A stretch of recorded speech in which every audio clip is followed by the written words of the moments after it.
Bonjour à tous, je suis Didier Mazier, je vous souhaite la bienvenue, je vous remercie pour votre fidélité à cette chaîne, nous sommes de plus en plus nombreux et c'est tant mieux, chaîne qui est gratuite, sans publicité, et il n'y en aura pas. Donc ceux qui likent les vidéos, c'est formidable, ceux qui ne les likent pas, bah ma foi, comme on dit, si vous n'aimez pas ça, n'en dégoûtez pas les autres, de toute façon vous n'avez pas payé. Alors cette semaine, sur cette image, il y a des parasites. On va voir comment réaliser ces parasites, c'est-à-dire comment bousiller cette image, faire un petit gif animé, et puis vous pourrez utiliser ça pour des images, mais également, je pense, beaucoup pour de la titraille. Ça peut être très intéressant aussi. Alors, on va se mettre au boulot tout de suite. Dans un premier temps, nous avons besoin d'isoler un sujet. Nous allons donc prendre cet outil, et puis nous allons sélectionner un sujet. Nous allons ensuite, avec Command J, placer ce sujet sur un premier calque, que nous allons convertir en objet dynamique. Nous allons appeler ce calque effet 1. Et puis nous allons créer un deuxième objet dynamique par copier que nous allons appeler effet 2.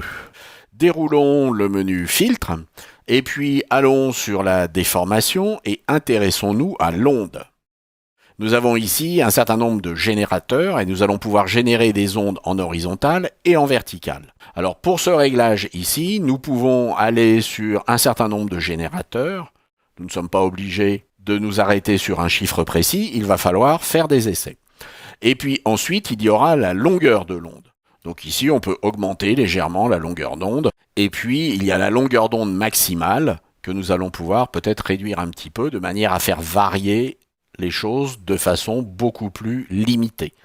Ensuite, il va y avoir l'amplitude de l'onde, donc de 1 à 999, pour l'instant ça me va bien, et puis il y a l'échelle horizontale et l'échelle verticale.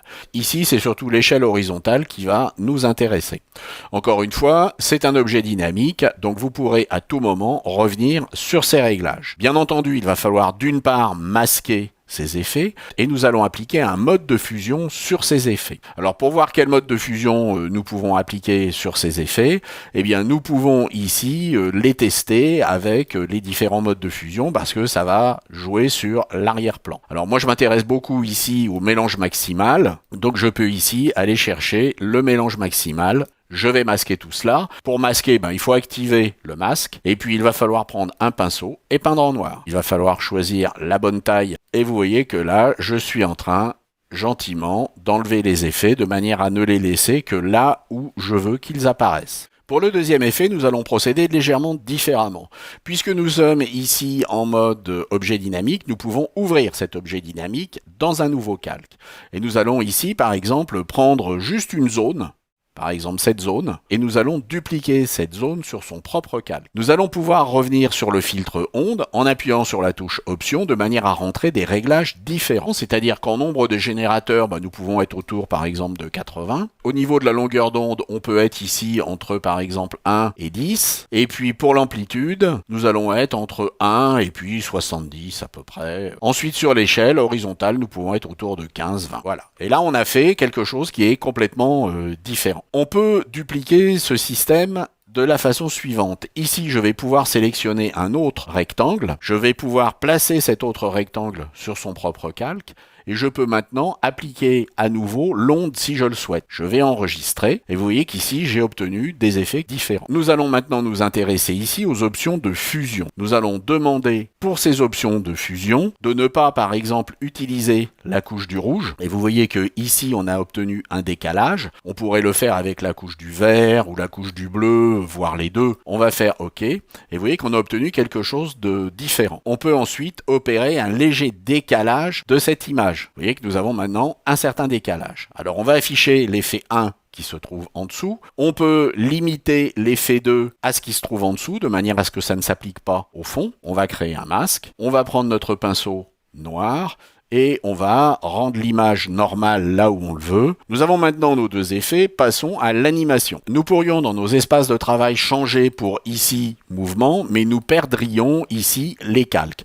Donc je vais simplement aller dans le menu fenêtre et je vais demander d'ajouter uniquement la palette de montage. Et j'ai une petite palette qui s'installe en bas. Vous pouvez monter en mode film ou monter en mode image. En ce qui me concerne, je vais monter ici en mode image. Alors comment je vais faire ? Tout simplement, j'ai une première image ici et je vais créer une deuxième image. Et cette deuxième image, c'est l'image où je vais avoir mes effets. Vous voyez que j'ai une première image, il n'y a rien. Deuxième image, il y a mes effets. Alors nous allons mettre cette image sans délai, mettre également cette image sans délai. Nous allons dupliquer ces deux images simplement en les sélectionnant et puis en cliquant sur cette petite croix. J'ai donc maintenant, vous voyez, mon effet. Sauf que ce que je voudrais ici, c'est avoir une image de base qui dure un petit peu plus longtemps. Par exemple, 2 secondes. Mon image s'affiche 2 secondes et j'ai mon effet. Dans le cas présent, mes deux effets sont arrivés en même temps.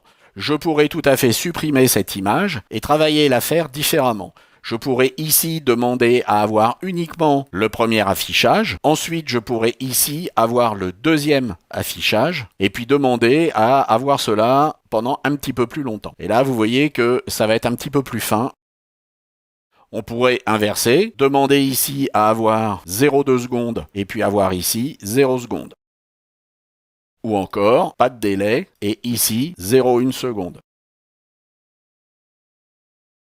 Bref, c'est à vous de choisir comment vous allez ensuite travailler vos effets. Vous voyez que c'est quelque chose qui est relativement simple, et je pense que ça peut être très intéressant pour notamment des titres lorsque vous allez faire des posts sur les réseaux sociaux. Alors ceci va pouvoir être exporté, bien entendu, en GIF animé. Je vous rappelle que pour le faire, il faut aller via le menu Fichier, et il va falloir que vous fassiez exportation et que vous enregistriez pour le web en hérité. Et là, vous allez pouvoir enregistrer votre GIF animé avec des options de faire tourner le GIF une fois, deux fois, indéfiniment, etc. Voilà, j'espère que cela vous a intéressé, que vous allez bien vous amuser avec cette technique, et puis je vous dis à la semaine prochaine. Au revoir.